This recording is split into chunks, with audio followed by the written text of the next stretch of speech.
another episode of Podcasts and Players. I'm your host, Shane, and with me today is a returning guest, my good friend, Vitamin Ditter. Say hi, Vitamin Ditter. Hey, well, good to be here. Glad to have that intro, too. I, too, think of you as a good friend. Yes, we're such good friends that we decided, after hanging out basically every day, that maybe we should just, record that. And one of the things that we would do, is, we'll get to it. Give them a little tease, and then we'll get to it a little later. I'll give you some suspense, audience, since this is our Halloween episode here. First of all, if you don't know who Vitamin Ditter is, he was on the 3rd episode of Podcasts and Players. I've interviewed him before, and he and I have collaborated on a number of different projects together already. If you go to his channel, Vitamin Ditter on YouTube, you will find lots of really good videos, including, I think even today, he's going to be releasing the highlights of our Among Us game that we played a few days back. There was a stream on Arcane Gate, their Twitch channel, and I'm putting together a bunch of the highlights that I recorded myself. Yes, it will be pretty awesome, if I do say so myself. It was my first time ever playing Among Us. So if you want to see more of that, you can always go to Arcane Gate's YouTube or Twitch where they have their saved videos. Or you can go subscribe to Vitamin Ditter so that you can know exactly when he drops his what would you call that? Like a collage? Yeah, a little highlight reel. Yeah, highlight reel. That's it. Mm-hmm. Collage is more of a visual thing.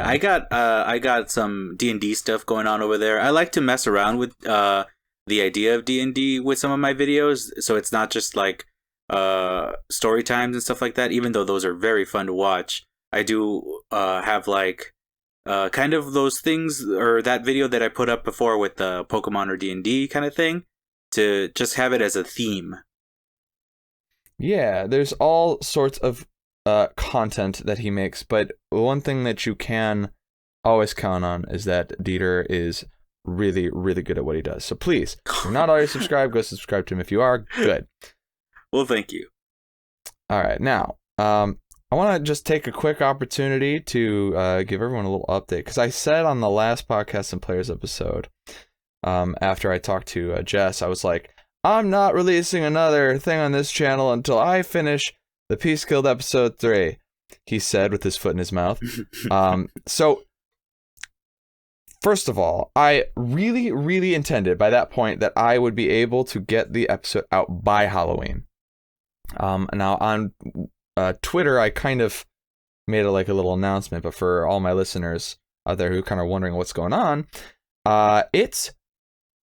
Ditter can attest to this. You've seen how close to finish this thing is. Yeah. 95%, maybe even 96% done. Right, you're right at the deadline. You're right at the finish line. It's really close to done. I just got the hardest part of the animation to animate now. It's the ending part where all the exciting shit's happening. So I'm getting through that, and I want it to look good. I want it to... I know a lot of people will just kind of do whatever works, and that's fine, but I don't want to just do what works. I want to make it look fucking nice, as good as I can make it, right? So I am taking a little more time on it so I can continue to get sleep. I understand that it would have been better timing if it came out for Halloween. That would have been really cool, because it is like a haunted house with ghosts and stuff, but... Unfortunately, we're going to have to just wait till November, and November is for sure when it's coming out, either mid to late November. I cannot tell you what time of the month it's coming out. I'm done predicting specific times. All right, that's just been a big mistake for me. So anyone who's kind of wondering when that video is coming out, November's the month. Mid to late, for sure. Okay, I had to get that out of the way.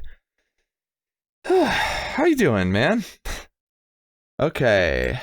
Can you hear me? Can you hear me? Yeah, I can hear you. Yeah, so you died for a second. Yeah. Spooky. I did my update for my channel So Okay. I didn't think it was weird that you weren't saying anything until I was like, "How are you, man?" And then I looked, and there was nobody there. I was like, "Oh." So that's definitely going in. Okay, dude. But yeah, I was gonna ask, how are you doing? Well, thanks. I'm doing pretty good. You know, kind of how you mentioned before, we've been chatting pretty consistently, so that's really kept my spirits up too. And yeah, I've been like trying to watch some spooky movies, gearing up for Halloween, and those What are kind of always movies good. were you trying to watch? Well, I went back and I started watching Scream again because I had a friend who actually hadn't watched those movies. So I wanted to introduce them to him because I was like, these are the first, I believe, horror movies I actually watched, like the Scream and the Scream series. Wow. Yeah. I think I watched them when I was like probably around 4. Oh, that's too young, but okay. I mean, I watched them when I was young, and I've liked horror movies ever since. Scream is interesting. I actually watched it for the first time last year. So I'm still kind of new. I never watched the other ones, but that first one, it was funny because I had seen Scary Movie. Yeah. And then everything made sense after like I watched this movie. I was like, oh wow, they really pulled a lot from this movie. I thought it was a little more original than it ended up being. No, Scary Movie was absolutely just a complete parody. Right, yeah. Scary Movie, they kind of like parodied just Scream with like other stuff sprinkled in. Whereas as they kept going, they did like start parodying a bunch of pop culture movies and like horror movies in general. But the first one was definitely like very inspired by Scream. I really liked the Scary Movies. Even the fourth one, which wasn't the greatest, was still like fun. Yeah, I always consider them fun to watch because they're almost like a time capsule. Yeah. A lot of people think it's bad for something to be kind of antiquated, but it's like that's like of the time though. Like that's what people were watching. I'll watch some things like that and I'm like, oh yeah, I remember being in high school and watching this or something like that. Right. And then I've also been playing some scary games. I haven't finished and this might set some people off, but I haven't finished Alien Isolation yet. I've been chipping away at it, and at first it was because I was so like it would give me so much anxiety when the alien was around, so I kind of like played it very slowly. But luckily, I have a friend actually offered to be like, "Hey, I'll just watch you play it, and we'll get through it together." So I've been able to get pretty far on that. Haven't finished it yet, but I'm getting there. Okay, yeah, I've not heard of that. But I'm guessing it's alien like xenomorphs, like that kind of alien? Right. Got it. Yeah, it's like you're locked in a spaceship or space station, rather, where things go wrong. Oh, no. Who could have predicted? That's good. That sounds like a fun game. I've actually never seen the Alien movies, believe it or not. Oh, neither have I. Well, I've seen some. Truly the most horrifying aspect. 2 adult men in their late 20s who have never seen the Alien movies. The real fear. I've seen snippets. So like I've seen a lot of the newer ones, and I've seen parts of the older ones, but I don't think I've ever sat through like the first or second completely. Yeah, I've been meaning to watch both Alien and Aliens, because those are the ones I think everybody raves about and says they're like masterpieces. Right. And they're like kind of like Terminator 1 and 2. Like they're both really good for different reasons, from what I can understand. So yeah, I gotta get on that. I know it's been a long time coming. I did see. But hey, you know, fans of Alien out there, like, relax. I did see Aliens vs. Predator, so, like... arguably the best good. one. Yeah, arguably the best one, if not the best one. Right. So... Why watch anything else? Right. And it's like, oh, well, did you at least see the original Predator? No. Oh, boy. I have, you know what, a long time ago, though, I did actually see that one, but I never... It's been so long, like... Everyone shares that GIF of the 2 guys, Arnold Schwarzenegger and Carl Weathers, doing the handshake, the manly hand slap. Yeah. I don't even remember that in the movie. Like, that's how long ago it was since I've seen Predator. So the only thing I can really remember is the scene where Arnold just kind of cakes himself in mud to hide from the heat vision. yeah, I remember that, and I also remember early on when they were all just in the jungle, and the one guy with the minigun was going fucking nuts and going, ah! He was just kind of shooting off into nothing, and they were like, would you calm the fuck down? That was the only other part I clearly remember. So yeah, horror movies are great. What's your favorite horror movie? Oh no. You didn't warn me you were going to ask me such a difficult question. Yeah, no, I didn't, because that's the horror of being on our Halloween podcast. How spooky. No, but seriously. Let's see. That's tough, because there's a lot of good, like, slow burn horror movies. I'm a fan of those, of the slow burn ones, because while jump scares are effective when they're used correctly, a lot of them, like modern horror movies, seem to just kind of rely on those a lot. And so I like The Grudge was cool, even though it does have a lot of jump scares. The Grudge is cool because it's very insidious. Like, I remember being scared about the idea of the movie after I had seen the movie. Yeah. That's when I think it makes a good horror movie. Like, if I can stop watching... Oh, sorry, go ahead. No, I didn't mean to cut you off. I was just going to say, speaking of, Insidious, also a very good movie. Oh, yeah. By the way, yeah.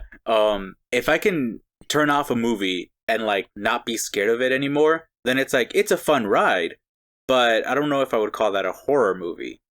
If I can be creeped out by the idea the horror movie presents, like, afterwards in my day-to-day, then I'm like, yeah, that was effective. Yeah. One of my favorite horror movies. That's a good choice, by the way, because I've seen The Grudge. I haven't seen a lot of horror movies, but I have seen The Grudge, and just like you said, like, that shit stuck with me. There's one scene, I think I told you about it before, maybe, where the girl is in the hallway on a security camera. She fucking comes she comes through the camera, like she could see him through the electronic device, which doesn't make any sense. It shouldn't make any sense, and yet the horror of it happening, right? Like that was scary to me, because I'm like, you should be safe, because it's like electronics, like it's not like an actual eye. You're not the camera. It's just transmitting an image. Or is it? Right. It's like, or is that the real fear? The one that really gets me, I think it's the third one. I might be wrong, but the one that really gets me is there's a scene where there's a woman in her apartment, and she sees the girl kind of like making her way closer and closer to the apartment, and so she kind of closes the door, and she looks through the peephole. And either she sees nothing there or she sees a silhouette. I don't remember which one. But it scares her enough to where she goes into her bedroom and she starts hiding in her bed. And she hears things moving around, and she like notices shadows and stuff. So she pulls the covers over her head. And so she's made this little like safety cocoon for her on her bed. And then suddenly she starts to feel fingers on her legs inside the covers. Yeah. And then she looks down, and the girl's there inside the covers with her. And I was like, no, that's where you're safe. You can't. That's sanctum. You can't just. That's a sanctuary. Yeah. You're not playing by the rules. Stop breaking my illusions. Dude, yeah, that's fucking scary. That's terrifying. And then, like, my favorite horror movie is 1408 with John Cusack, Samuel Jackson. Although he's not in it for too long. It's mostly a John Cusack-centered film, like psychological thriller sort of deal. Like, have you seen the movie? I believe so, yeah. Okay. For those who don't know, 1408 is about a writer who used to write fiction novels and was really good at it, but then his daughter died, and he got divorced from his wife, and like he just kind of got jaded and shit. So he just started doing what made money, even though his original book like was like really good and people really liked it. He just starts doing like these top 10 haunted houses on the West Coast, or like top 10 whatever. So like now he's making a ton of money for this like garbage junk shit that he's writing. But because he's so jaded, he just doesn't get scared, really. So, like, he goes to these haunted houses and, you know, he's staying at inns and hotels and stuff. And he's just, like, very dryly, like, writing notes. And then he'll give, basically, the people of the haunted house or whatever will give him a kickback. And then he'll give them a good review in his book. Is sort of his little business system. Quid pro quo.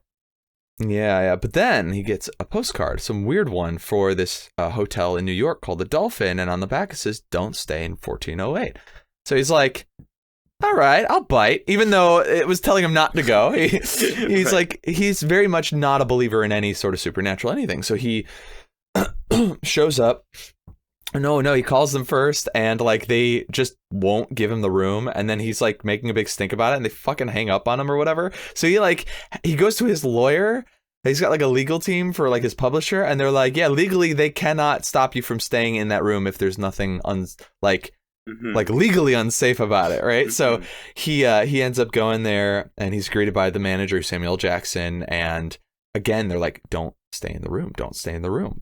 And he's like, yeah, I'm going to. He's like, look, I got a dossier here, like a whole brown manila folder that's like packed with stuff. He's like, photos, private information, everything you need to write about that room in your book.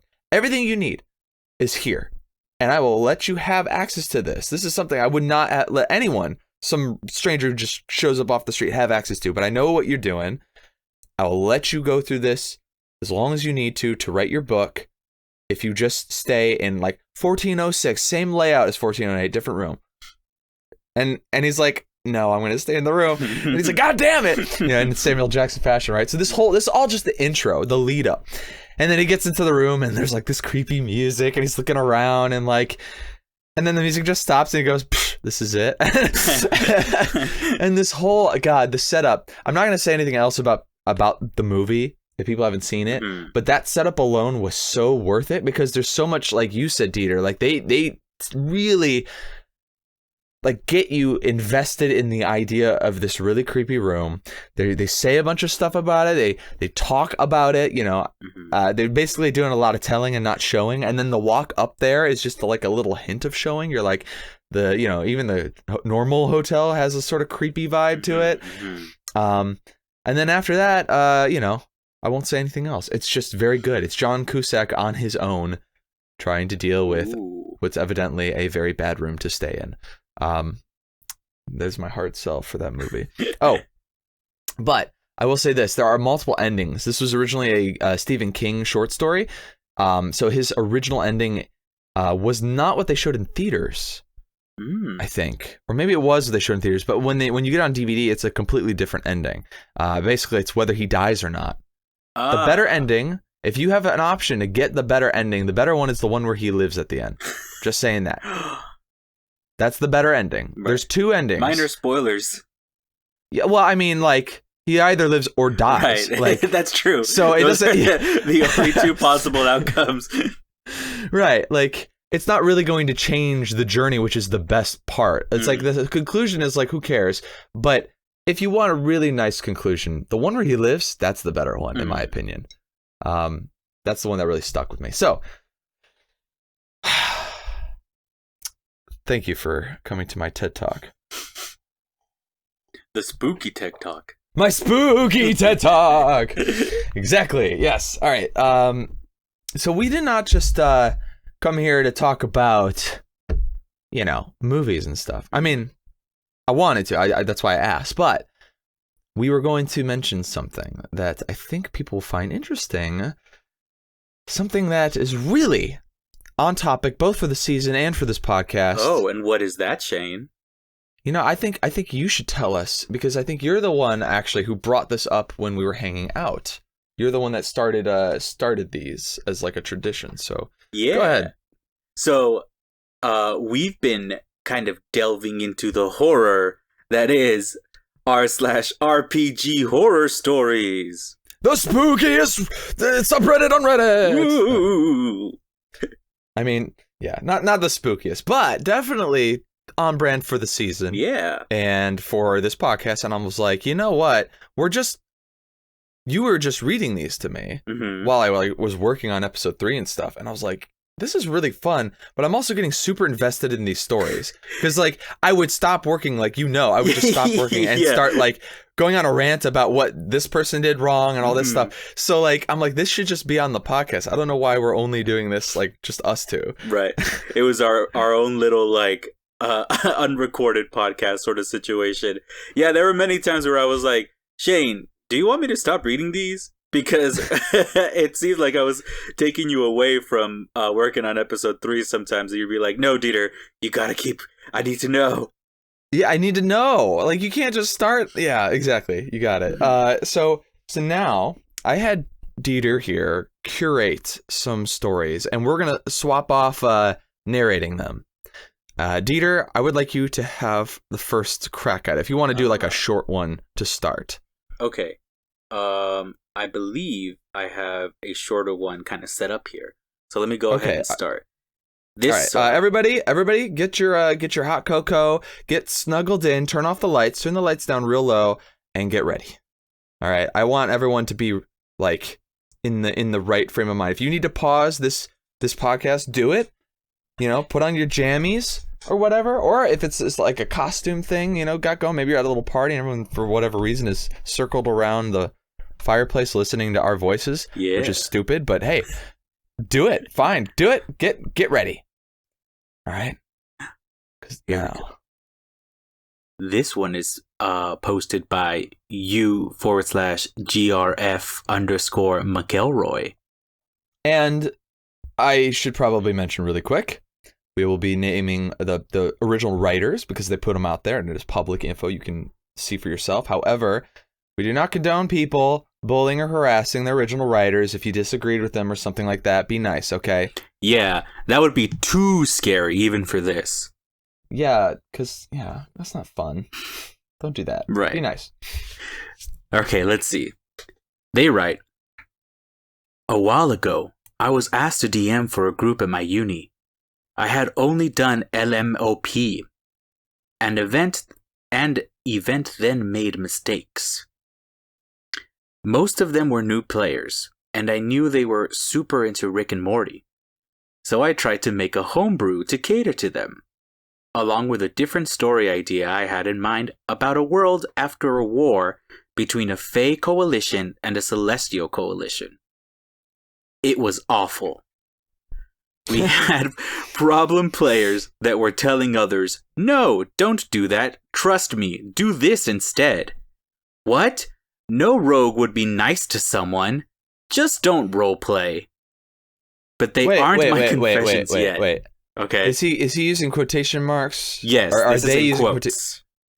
So verbatim, that's what they were saying? Apparently, they had people that were telling them, they were telling other people that exact quote. Okay, and let me also clarify. This is like Adventures League? They don't say. It just says that they were DMing a group at their university. Okay. All right. So they're probably they are still kind of strangers, but they're all interested. Maybe there was like flyers or something, and they all kind of gathered to do this thing. Right. Maybe because it was like they said before, it's a group of players that they were DMing for. That apparently liked Rick and Morty. So let's see if that plays into the fact. I bet it will. But they aren't my confession here. Every session started off with a vision from the gods, which was a bad impression of a different Rick and Morty character. Combat was almost entirely low-level hordes or homebrew enemies I found from other pop culture, like Big Daddies or other stuff. Oh. That usually had an invincible plot-based ability that was broken. Social encounters went one of three ways, and their players had little input because I crafted 2 story paths and basically had them pick one or the other. Social encounters were really bland, especially for the characters that had really interesting character concepts that I largely ignored. I had one session where I made a character sheet for a mini-boss, Wizard, and had a friend of ours come play him for the PvP-ish fun. But I regularly added health to him because they were killing him way too quickly, and I thought that wouldn't be fun for anyone. The climax was awful, and everyone walked away feeling weird. The only thing I did well was make a survey halfway through asking what players wanted to see, and when they said, something not combat, I made what everyone described as a fun puzzle dungeon. Something for everyone. That included a dragon that was cursed to only speak in rhyme, which ended up in a cooperative rap battle somehow. Even though they ended up fighting over loot, and problem players were problem players. Excuse me. Since then, I've kept in touch with a few of them, and they've gone on to bigger and better games, and I've become a much better player and DM. I still apologize whenever it comes up, but I'm glad that cringy slugfest didn't turn anyone away from a good game. Aww, Interesting. So they were the monster all along. They were the monster that they wrought to slay. Yeah. So this is I like stories like this because it's like, hey, this was a bad time, but I learned from it and I moved on. Yeah, I mean, I don't even think it was necessarily because he was talking about how like it's a horror themed thing, and there's monsters with plot based weaknesses that make them like if you don't deal with that, they're basically invincible or so hard to kill that like they might as well be. Right. Well, I believe being broken. Yeah, I believe what they're trying to explain here is that they were basically railroading players because they said that the monsters had things about them that seemingly didn't make them fun to fight against since the players came back and said, hey, we don't want that much combat. Right, yeah. Yeah, and the social encounters basically boiled down to like a speech wheel or something because it said you only really have two options here. Yes or no. Yeah, that's kind of... Yeah, definitely sounds like the sort of mistakes that like a rookie DM would kind of fall into, which is just planning so much for something that you're not allowing the players to deviate from the plan. I do think that it's not... here's what I think he did right. Adding health to a boss that needs to not die so fast, not a bad thing. I've done that before. I usually just do a number. I don't like continually do it throughout the fight. I'll be like, okay, they did a really big hit in the beginning, so I'm going to just tack on another 50 hit points and change nothing else, right? That's not really a big deal to me. If it's like a final boss, if it's like not a final boss, I usually just let them have their win. If they are able to knock out someone really quick, that's okay. I'll let them feel that. So I don't think he did that wrong. And even having like a plot-based weakness isn't bad either, because I have played in games where the monster or whatever has like a plot-based sort of weakness that you need to sort of uncover first before you can take it on. And if you're doing like a horror dungeon, that makes sense. Imagine, like, I just got like a really cool idea for like like a 1 or 2 shot where everyone starts off not at the entrance of a dungeon, but you all wake up in the pits of one and you have to escape, right? And you're all like level 3 and everything else is fucking bigger than you are, you know? So like in something like that, maybe there are monsters that are hard, but maybe there is like one monster that's obviously way too powerful and like it doesn't need to have plot armor, but even if it like did, like maybe you can't escape, you find out that you need to slay it before you leave, like that's the only way to leave. So like it's chasing you through the house or whatever. Well, then it becomes like a mystery. You can make the dungeon be like a sort of mystery dungeon where you're trying to figure out the puzzle, and then once you figure that out, you do the thing, have a last climactic battle with the monster and leave. Like that could work, right? In that scenario, a broken ability with a plot weakness is perfect. Right. Or maybe the dungeon itself can be used against the monster, and that's how you get it to like be vulnerable to be hit or something like that. Yeah. It all depends on like what your vision is for that, some sort of one shot like that, or even if it isn't a one shot, it could be like a part of a broader campaign. But sounds like what this guy was doing was making every monster have plot armor, right? Which is bad. It just will create combat fatigue, which I believe is what happened here, since the players were saying like, hey, let's not do that. Something interesting too that I think makes for more like plot-based combat is don't be afraid to I guess kill off one of your bosses or mini bosses if it feels right. And by that I mean, for example, I remember I was running a session with some friends. This was a one shot, and they were up against a monster that I had homebrewed. And throughout the entire combat, one of my players was rolling very badly. So they kept missing, or they kept like getting critical fails. And so luckily, this player was taking it with a pretty like on the chin. He was rolling with the punches. He kind of didn't let him bother him too much, but it was very obvious that it was kind of starting to like wear on him. And while everybody else was doing a really good job of taking down the monster, towards the end, I realized that the monster had about like 10-ish hit points, so it was on the verge of being defeated. When this player that had been rolling bad all night managed to score his crit, his one crit of the night. However, he didn't do enough damage to kill the creature. He did like 8 or 9 damage because he was pretty low level at this point with the crit. Yeah. And I'm like, am I really going to like fiddle with those 2 health points and say like, nah, you didn't kill it. Nice crit though. Anyway, moving on. Or do I want to be like, hey, you defeated the monster?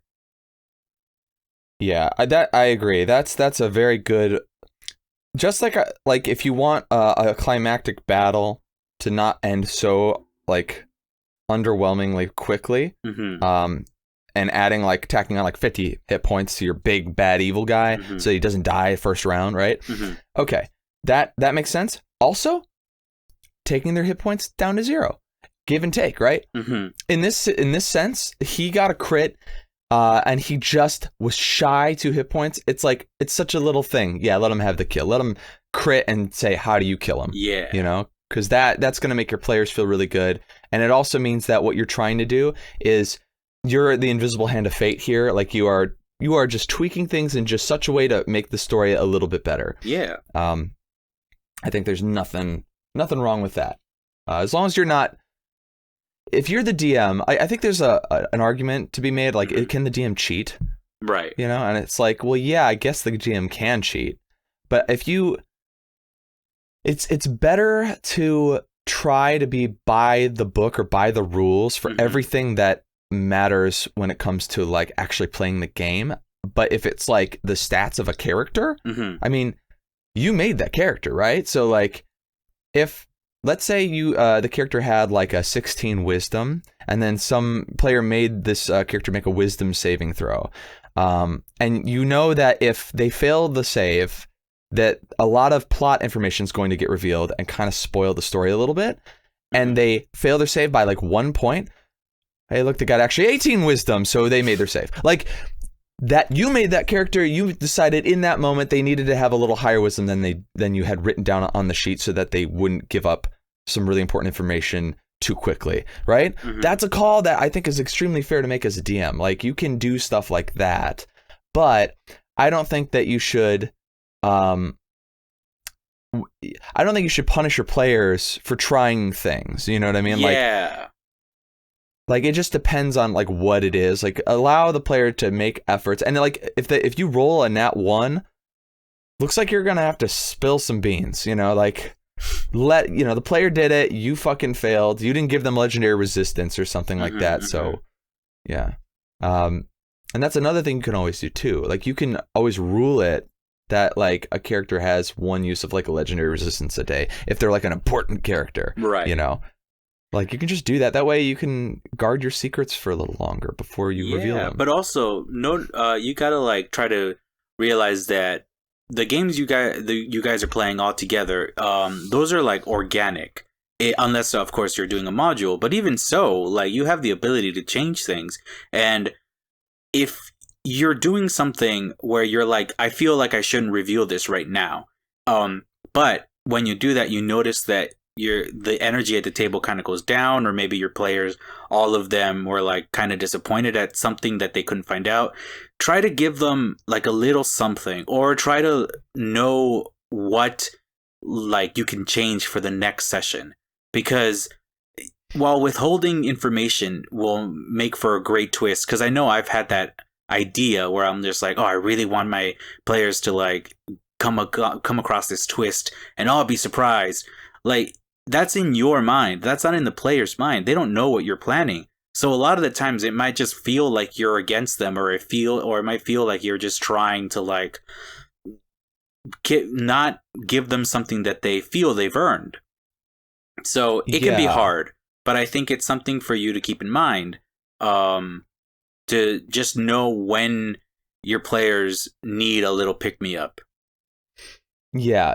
I'm very much a fan of when players level up enough to throw old enemies at them and then watch as they just slice through them like a warm knife through butter, and then have them feel good, like, wow, we actually did grow. Like, you know, when you're always scaling challenges, for example, it can feel like you haven't gotten more powerful. So when you give them a reminder like that, like, you guys are now level 7 and you're fighting some goblins and they're just fucking smacking these goblins down, they really feel like, wow, we actually really did get stronger. Mm-hmm. Like, that's crazy.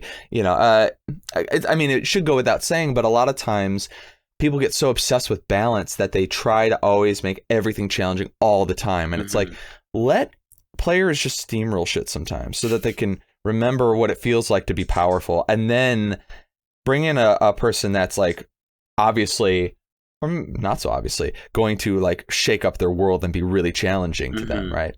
I mean, really, there's a lot of ways you can go about it. You got to give your players a chance to try and take control of a situation, but at the same time, you know, if it's a better story for them to not know something, maybe like you can write in ways for them not to know. This is also why I know we haven't gotten to the next story yet. Yeah. But I want to mention it. This is also why I like homebrew shit, because like everyone kind of knows what's in the monster manual by this point, right? Like if I go, oh, it's a troll, you know, fire's its weakness, right? Like it's not like a surprise, right? But let's say I take the troll statistics and I completely reskin it, give it a completely different, like, it's not a monstrosity anymore. Now it's like an undead creature, has undead statistics, and it's got like, it doesn't look like a troll. It looks like some other entirely different creature, right? Right. Well, now, yeah, it's the same statistics as a troll, so I can still balance that CR the way I would before. But now it's like nobody in the party is going to know what the fuck this is or how to deal with it, right? So now it's like, they're trying to kill this thing and it's healing and regenerating, and like maybe instead of fire damage, it's a completely different, like thunder damage or something. Like it's a different energy type, but that's its weakness, right? Right. So like they might think, oh, this could be like a troll and it might have a weakness, but if they try fire, no, that wasn't it. So now it's like a puzzle. The combat has now become a puzzle where they're trying to figure out this homebrew creature I've reskinned for them. You know, like that.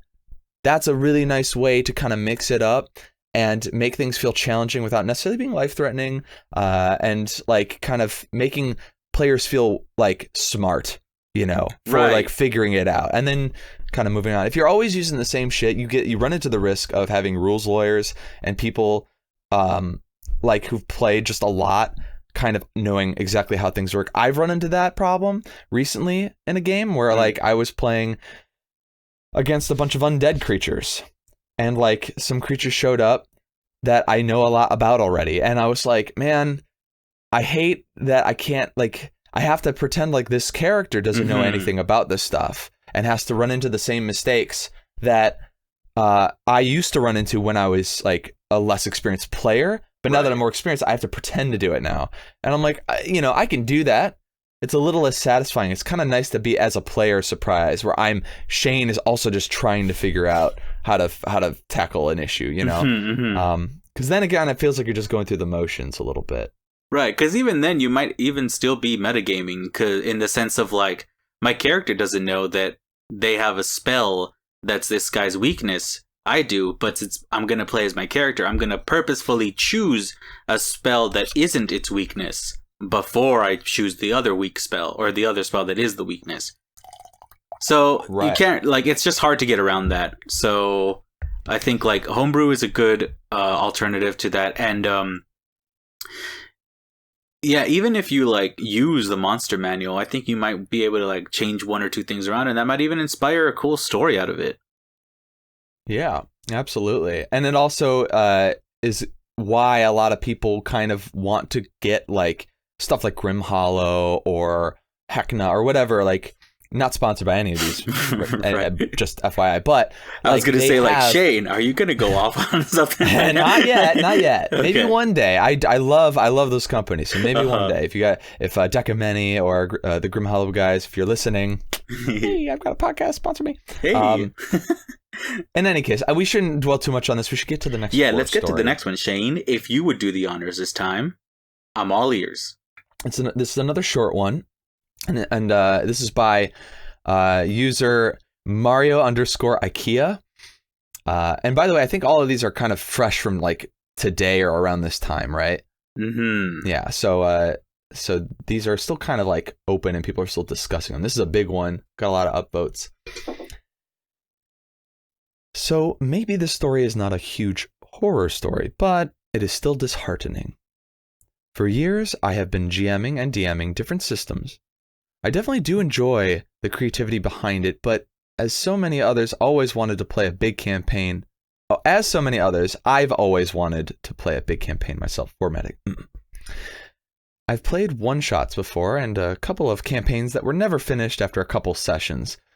So I was ecstatic when one of my players told us during our current campaign that he would like to run the 5e Curse of Strahd adventure for us. Hell yeah. Ooh.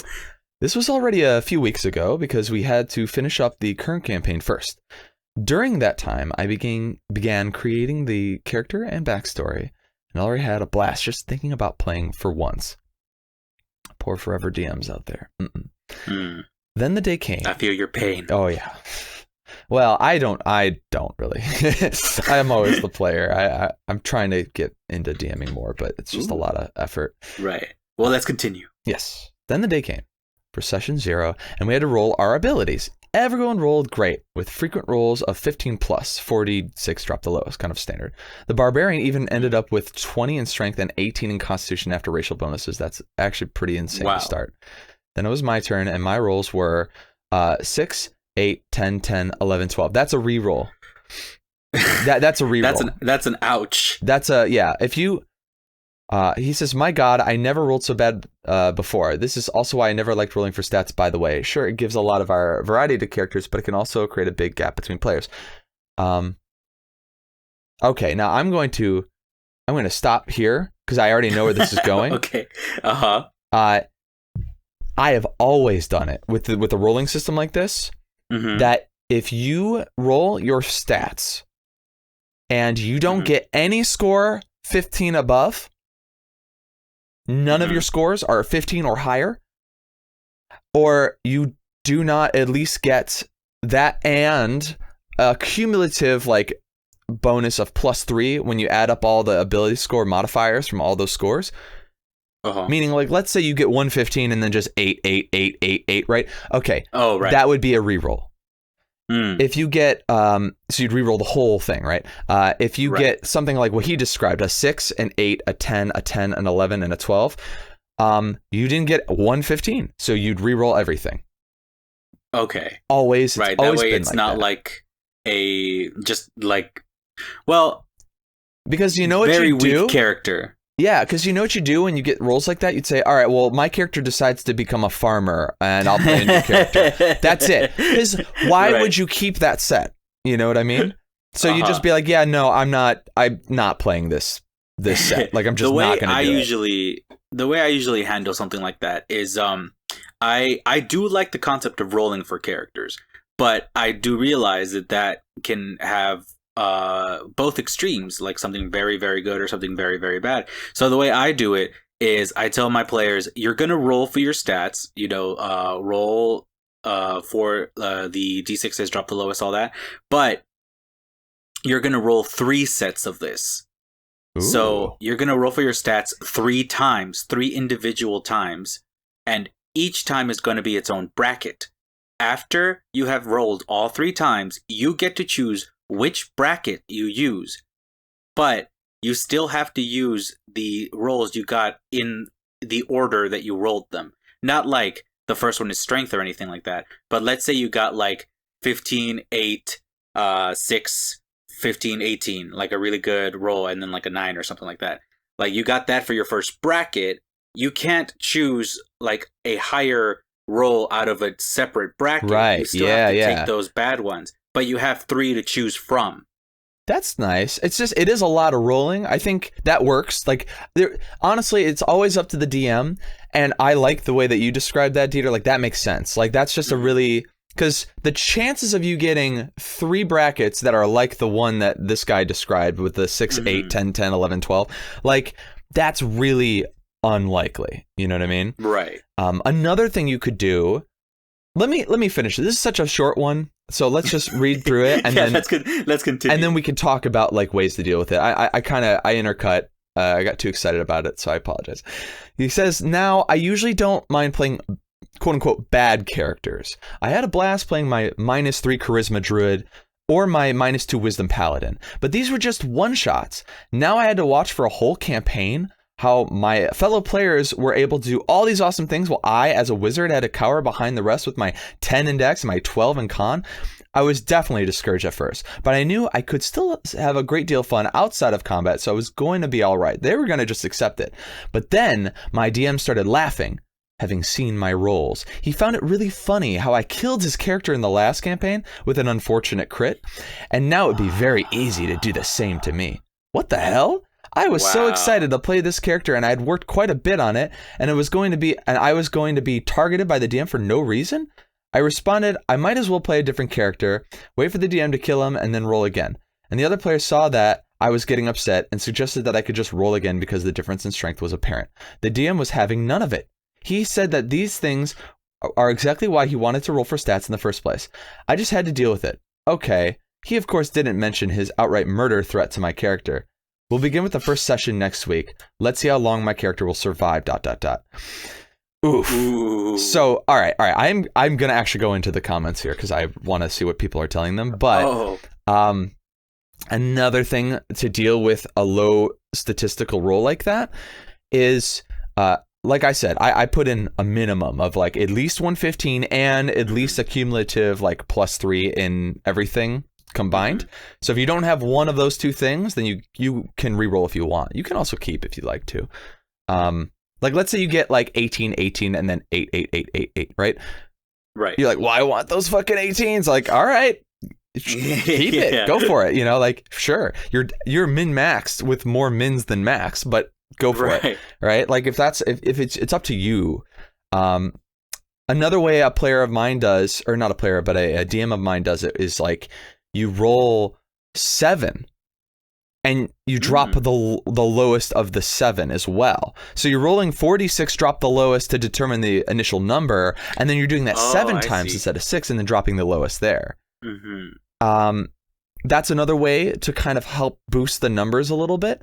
And then in addition to that, you could also just have it so that if someone rolls, like they have the option to choose between, they can do a roll to roll a set, and if they don't like that, they can do like a point buy or standard array as the minimum, bare minimum. They can just take the standard array. So like this player ought to have options and not just roll 6, that's what you get, because that's fucked up and it's not fun. The ironclad like stiffness of it. Yeah, it's just like, nope, you don't get anything else. That's your character, and I'm going to enjoy watching you play that character. Yeah, that DM is kind of being a jerk. Let's see if people agree. Hemlock's Bane says, doesn't that rule usually come with if you get no rolls over 14 reroll? It's exactly what I said. It gets that sort of clause to prevent that. Also, it'll be so easy to kill that character. Revenge mentality is a sign of a bad GM or a rookie GM, and very bad for a Curse of Strahd, which requires a good GM to work and be entertaining. Yes, I agree. 100%. That got 598 points, so I think people agree. Yeah, and someone also said no number over 14 or total modifier of +1 or less, I believe. So actually, the one I did was even higher. But yeah, this person said you need at least if you have no numbers over 14. So basically 15 or higher, and you need at least a total modifier of +1. Right. For it to be like a quote unquote viable character. Yeah, I guess it meant +2. So yeah, I was off by 1, but yeah, that's actually very common apparently. Okay.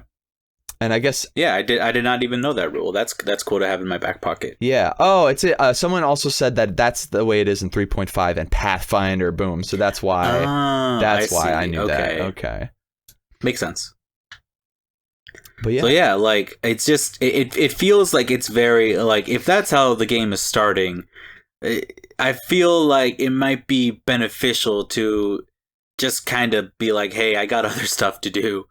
Because I mean, you know, like aside from going to the GM and trying to talk to them apart from all the other players, because it might have just been that the DM was in a mentality of like, hey, I'm not gonna back down in front of the other players, sort of like almost like a fake challenge kind of thing.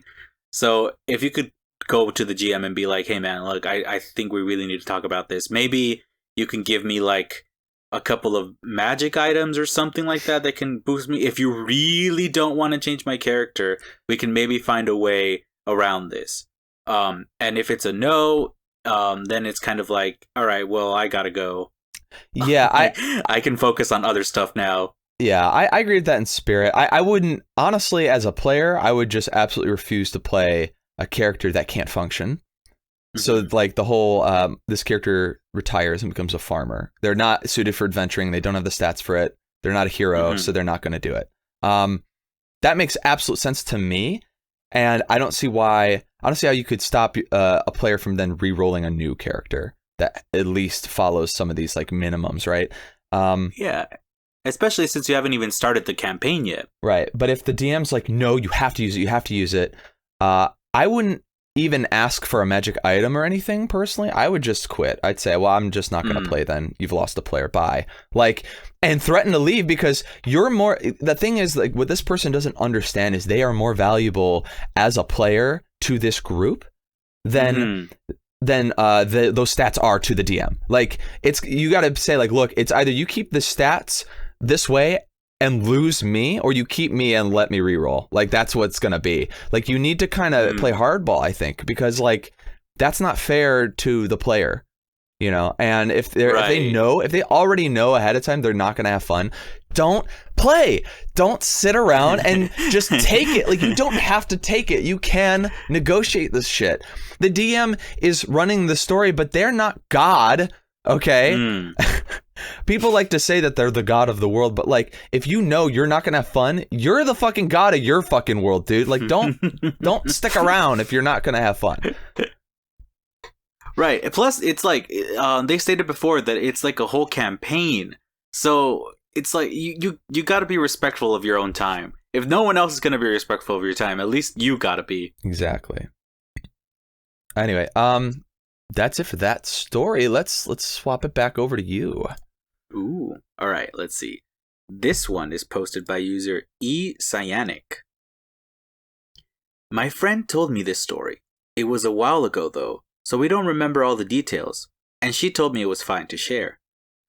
After playing a one-shot, her first experience of actually playing D&D 5e, she decided to look for a campaign on Roll20. She found and successfully applied to one, and she played the same character that she played in the previous one-shot. Favor, a half-elf bard. The group she joined knew each other already, so she was the new one. Even before the session started, the DM was already changing a lot from her backstory. Understandable, the DM can definitely make changes to fit better with the world. But here, he was pretty much completely changing her backstory, turning her adoptive dad to her biological dad, changing a crucial event that made her who she was, but keeping the consequences of that event, etc. The group, including the DM, were rude to her, both the player and the PC. She was new, so she had a lot of questions about rules, but instead of giving straight answers, they just treated her like she was dumb. Onto the actual game itself. The party had to go to an island. Can't remember why, but when they got there, there was a group of sea turtles on the beach, which one of the PCs, a fighter with a shield, wanted to kill and eat.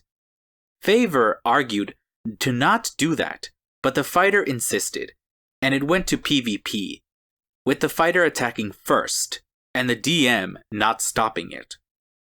During the fight, she cast Shatter, which the fighter failed to save against, but used his reaction to fully negate the damage, which is definitely not a thing. And the DM allowed it. Though, to be fair, it could have just been a bad misreading of Shieldmaster. They reduced her to 0 hit points, deposited her back on the boat, and killed the turtles. She left the group after that. The fortunate part is that this didn't drive her away from D&D, and she was invited to join a campaign pretty soon after. Total coincidence, she hadn't told the DM that invited her about this story until a few months later, and she's been playing in the campaign for a year or so now, also on Roll20, and she seems to be having much more fun. So yeah. Oh, how many things were wrong with that one, huh? Like that was. Oh boy.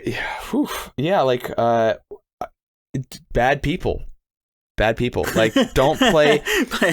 Look, plain and simple. Yeah, I mean, we've talked about this privately, but like everyone listening, look, D&D is a wonderful game. It really is. But what makes it wonderful isn't necessarily the rules. The rules facilitate the fun. The fun comes from the people. Mm-hmm. If you are playing with shitty people, you're going to have a shitty time. It doesn't matter how much you love D&D. It doesn't matter how great you've heard the game, how much Critical Role or Dimension 20, both great things that you've seen. It doesn't matter because those groups have a dynamic, a chemistry. They kind of know each other, right? Mm-hmm. And even if they don't, they might be kind of professionals in their field and stuff. They know not to like step on each other's toes and to like they know like they're having fun because they've done this a lot, right? They're experienced. If you're like new to the game and you go into this group of people who you don't really know very well, you're going to run the risk that these people are actually fucking suck and they're going to make the game not fun. Now, I've said it before, and I'll say it again. This is like a mantra at this point. No D&D is better than bad D&D. And what makes D&D bad is bad people. If they don't respect you, they don't respect your time, right? They're cheating or they're otherwise just basically making it not fun for you.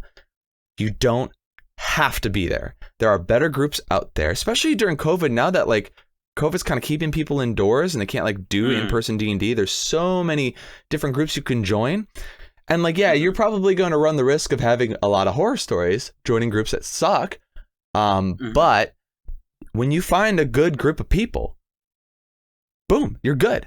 And yeah, there's always going to be issues. There might be like a problem player, but you've got to be aware and able to cut ties with a group. And you know, it might be frustrating for a while if you have bad luck and you end up finding a lot of bad groups, but you got to make sure that like you have options to like, let's say like there's usually two kinds of problems here.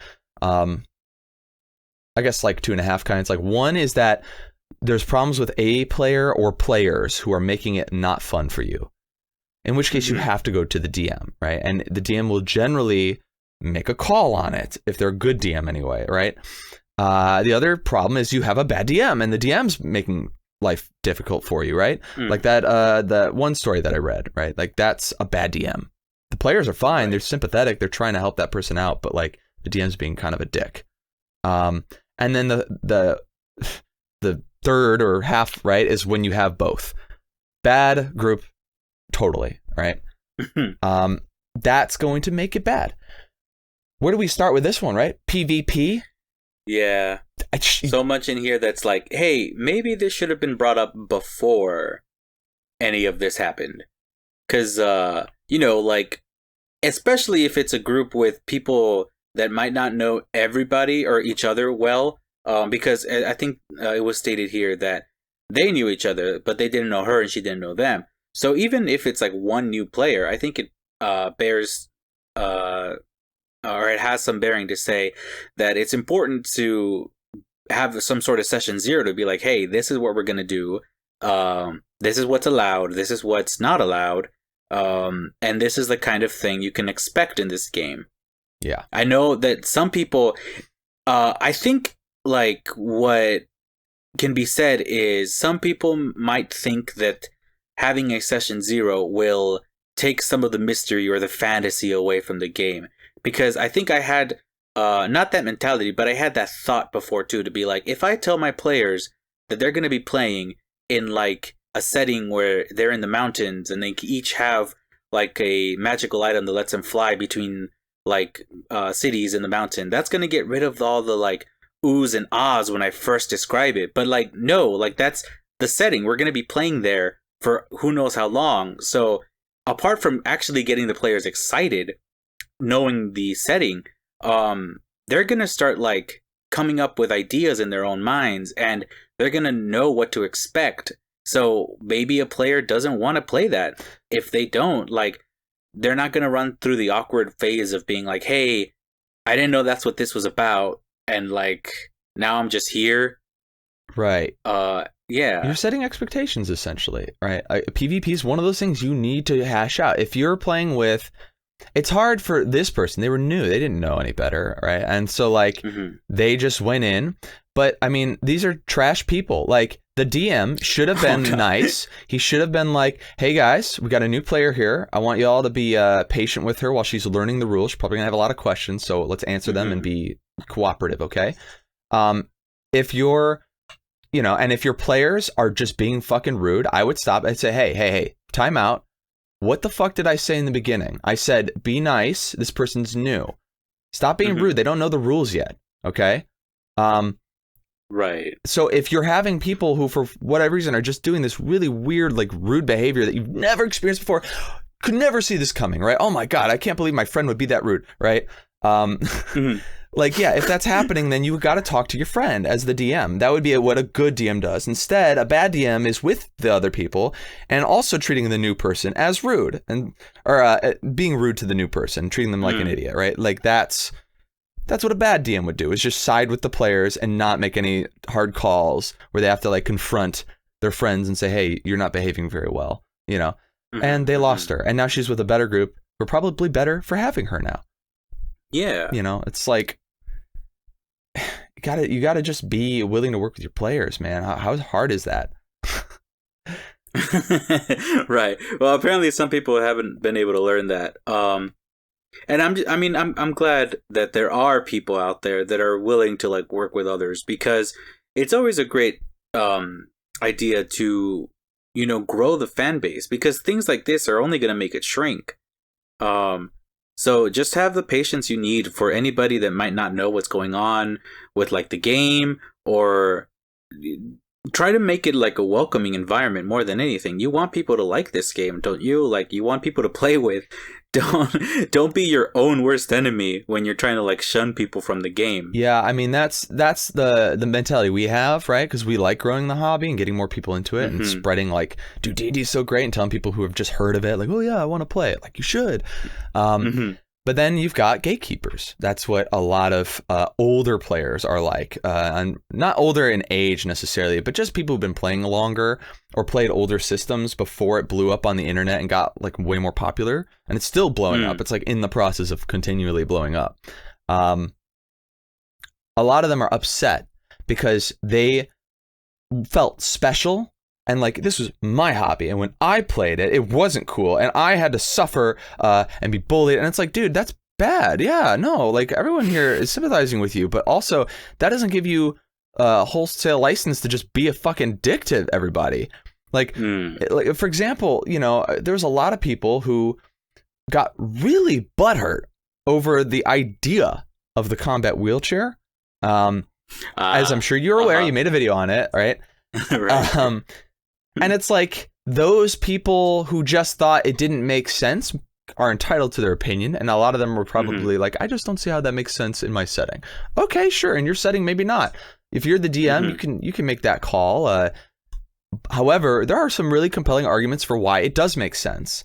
And if it's not actually like hurting anybody, it doesn't like have any like in-game mechanical things that are like really going to either throw your party out of balance or really hamper them. If it's not hampering or helping them to such a degree that it fucks up the balance of the party, then I don't really see what the problem is with that, right? Just let it be inclusive, right? But a lot of people who did not like that idea, it's not that they didn't even like the idea of it. It's that they were hiding a lot of ableist bullshit under the surface, and then that was their opportunity to let that bubble up. Like, we keep opening up the hobby to all these people and blah, blah, blah. And it's like, that's where it's really coming from. It's like, this isn't my hobby anymore. Now, anybody can get into my hobby, and they just need to leave my hobby alone. Like, fuck off with that mentality, man.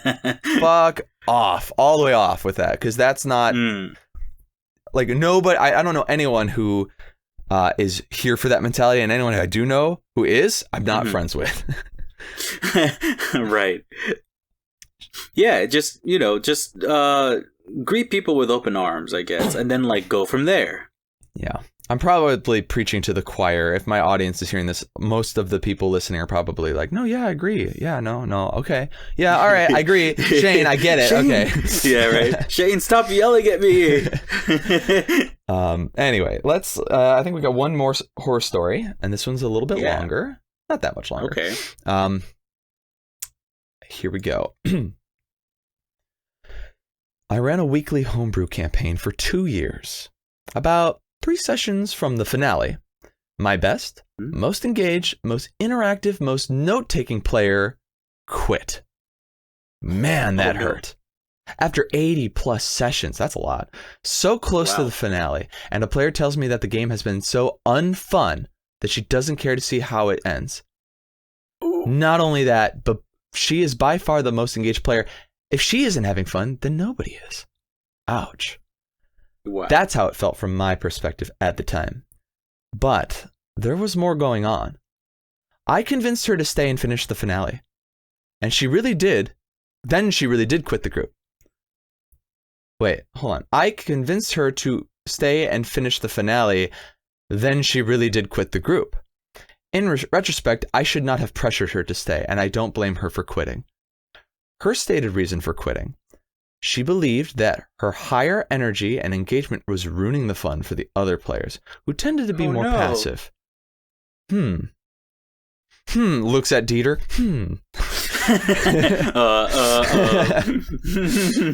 For those who don't know, Ditter was telling me, if you don't mind me saying Ditter, maybe you should say it actually, if it's like a personal thing. Right. Well, okay, I'll go ahead and say it.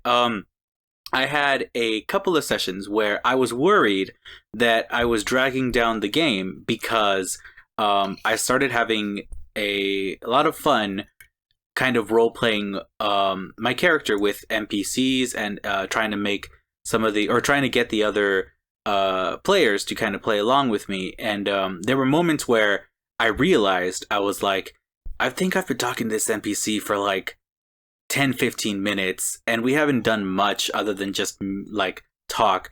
So I feel like I should try to get the DM to kind of cut to another player. So there are many times where, yes, I feel the same that this person is explaining, to be like, maybe I'm not a good fit with some of these players because I might just be making it more stale for them. Yeah. I felt that way too a little bit. I think we talked about this, like the different kinds of players you might find at your table. And so this person that this DM is describing seems to be very much like the role play engaged type person, very high energy and engagement. And they said, indeed, my other players represented a spectrum of engagement, from occasionally engaged, which what I might call 75% effort, down to sometimes shows up but never says anything and has no idea what's going on, to the point where his every turn in combat he asks for a recap of the entire situation because he wasn't following anyone else's turns. 0% effort, right? But I think the real reason for her wanting to quit, whether she was self-aware of it or not, is that it's not fun to be the only player putting in 100% effort at a table where others get away with giving 0%. As a DM giving 100%, that sucks for me too. But having at least one player totally invested and engaged made this game tolerable. Not ideal, but tolerable for me, because at least I looked forward each week to interacting with my 100% player. The solution seems obvious. Players giving low effort should be kicked out, instead of the players giving high effort quitting, right? If my high effort players quit and expectations are set to the lowest common denominator, then I don't want to DM that group anyway.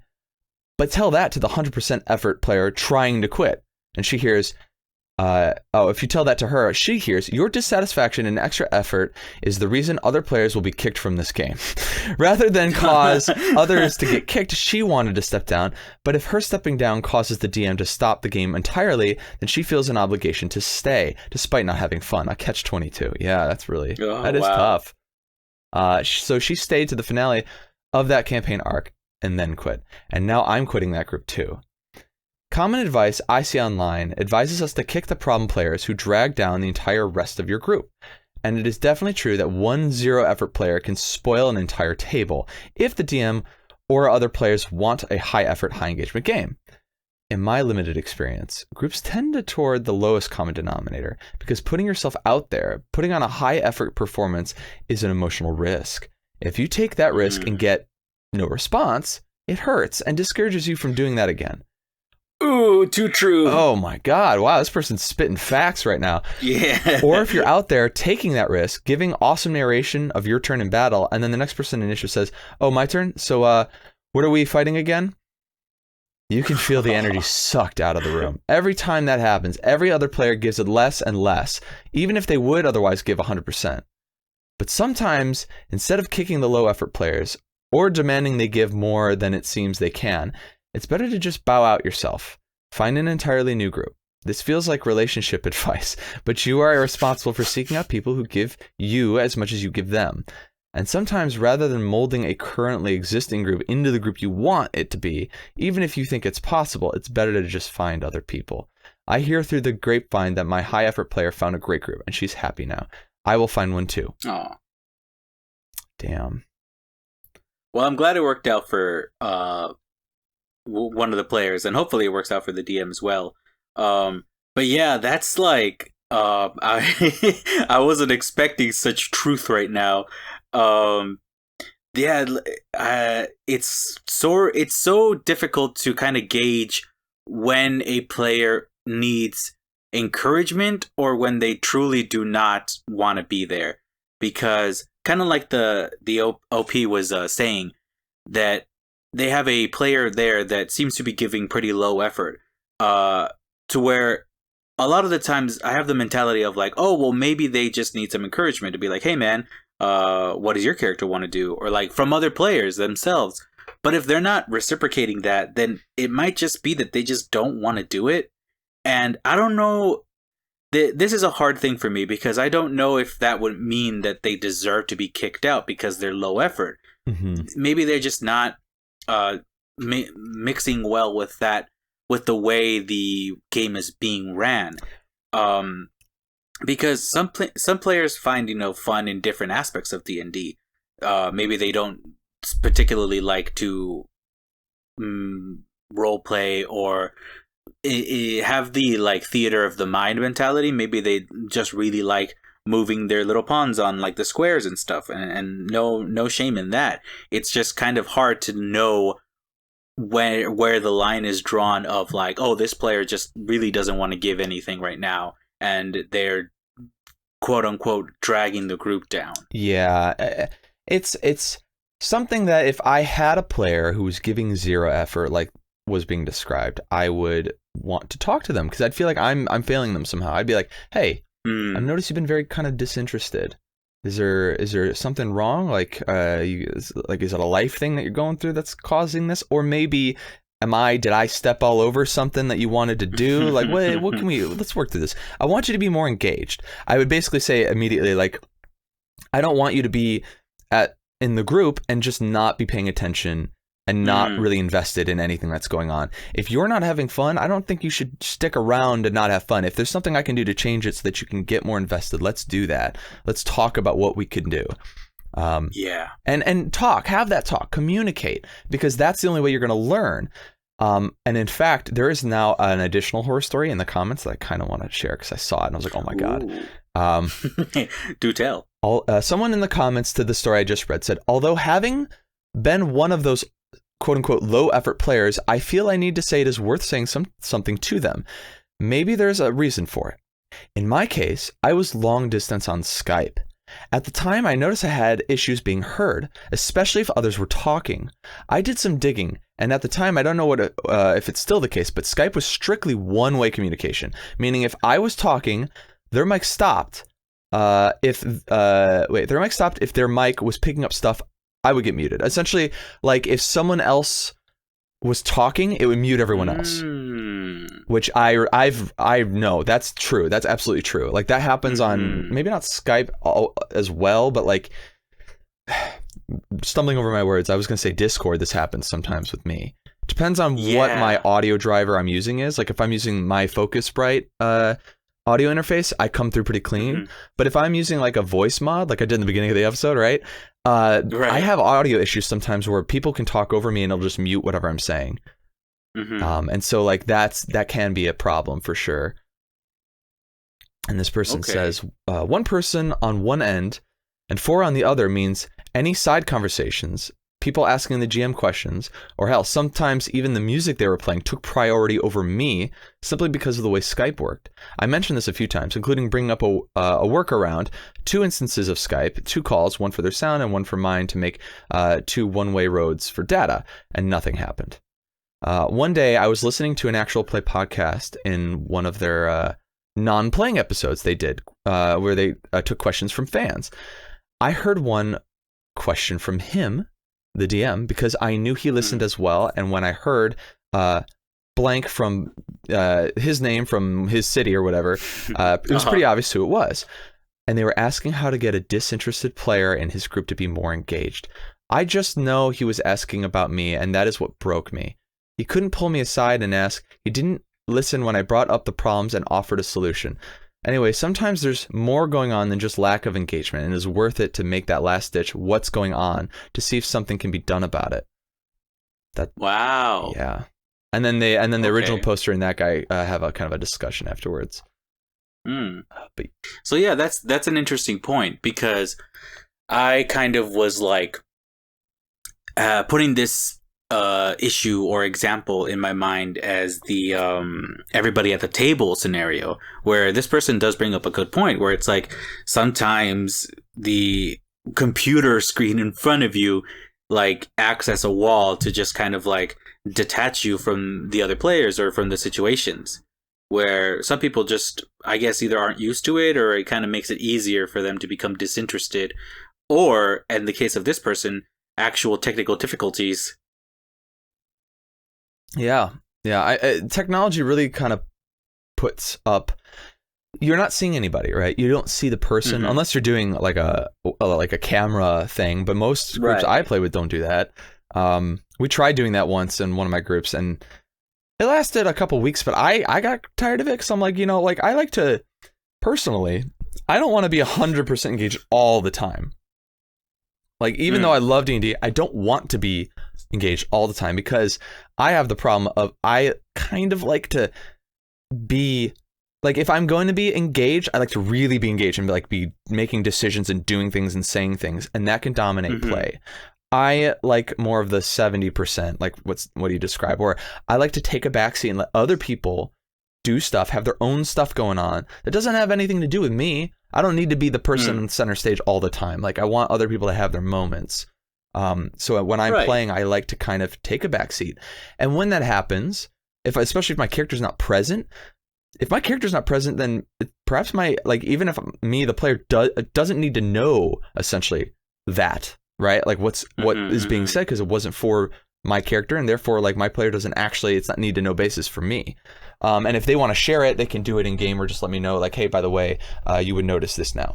Like they can bring it up real quick if that's what they want. And essentially what that means is, especially online, I can work on other stuff while I play. Especially if it's combat too. So it's like, because like, all right, like combat with minis is engaging because you see everything and you can move shit around. Right. Theater of the mind is a little less because it's nothing. You're not looking at anything. So it's like you're just kind of conceptualizing stuff. And then you have to, when my turn comes up, you better believe I'm going to ask like, okay, what's the situation? I've got to, because it's theater of the mind and there's nothing to look at, you know? Like I have a... So it's like, catch me up. Yeah, catch me up. Like I have a DM who actually does have his own map, but we don't do Roll20 or whatever. Instead, he just takes a picture of the map and updates it on our Discord. He sends like a screen cap of it. Oh, okay. That way we can kind of see where everything's at, right?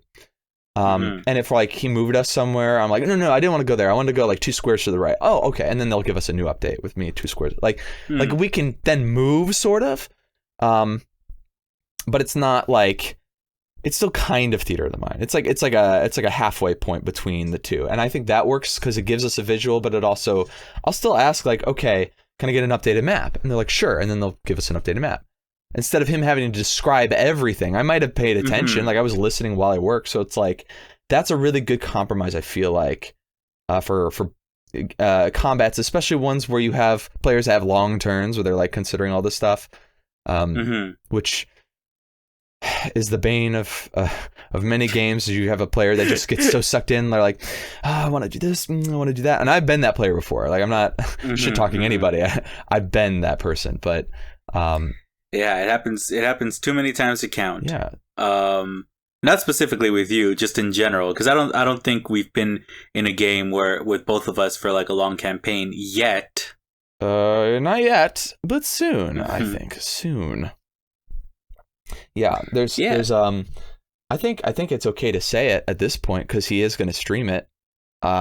Since we're getting to kind of the end of the podcast here, so let's mention a couple things about what people can look forward to.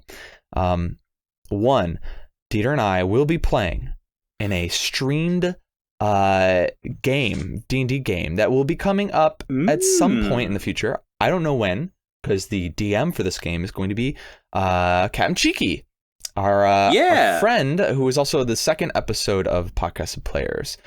He is. Hey, look at that! Yeah, so he's going to be having us two along with a lot of other people that I've interviewed. That's coming up soon. We don't know when. I'm not going to stay tuned. Yeah, I'm not going to reveal anything else. In fact, I'm probably not even going to release this part if he doesn't give me the express say so, and I'm going to ask him on Discord after something you should probably ask him. I'm going to ask him if he says it's fine, and this will stay up. If not, I'll just cut it. But yeah, we're reaching the end of the podcast. So, Ditter, why don't you tell everybody where they can find you again, just to remind everyone. All right. Well, I'm Vitamin Ditter. You can find me under that name on YouTube, Twitter, Instagram. That's Vitamin Ditter. Yeah, I make, like I said before, some D&D stuff. I also make some story times, and I like to draw. To put it simply, I like drawing. I like to. What's wrong with that? Why do people think that's weird? Who said? How dare you? Yeah. So come check out my stuff. I have fun over there. Hopefully you will too. Yes, please go check out Ditter. Go subscribe to him if you haven't already. And you know me. Thanks for listening. I don't think I need to say much because this is on my channel. So thank you. Although I will say for Shane, if you are listening to this and not subscribed, go ahead and subscribe. He's got some great stuff coming up, and like I've gotten a bit of a sneak peek. You guys are in for something quite fantastic once episode 3 comes out. Thank you. Yeah, thank you, dude. That was really nice. And yes, Ditter's like the only person who's seen pretty much the entire video as like a work in progress. But I do have something I probably don't mention a lot, although I'm trying to mention more often, is that I do have a Patreon. So if you want to get some early access stuff, like let's say music stuff, or if you want to get like bonus parts of podcasts and players, like a lot of times I'll have like extra conversations at the end of an episode that I'll put up on Patreon that you can kind of listen to if you're a Patreon member. Go ahead. If you just haven't gotten enough of You got a conversation. If you haven't gotten enough of me just fucking yammering on and on and on, yes, there's that. There's also like behind the scenes art and updates and things like that that I put on to Patreon. So there's no like tier limit. Like I don't have time to do tiers and stuff. It's just whatever you want. Whatever you feel free to like give is welcome, and you'll get access. So you can check that out. You can also follow me on Twitter. I also use Twitter a lot to like promote other YouTubers like Ditter and Cheeky and others.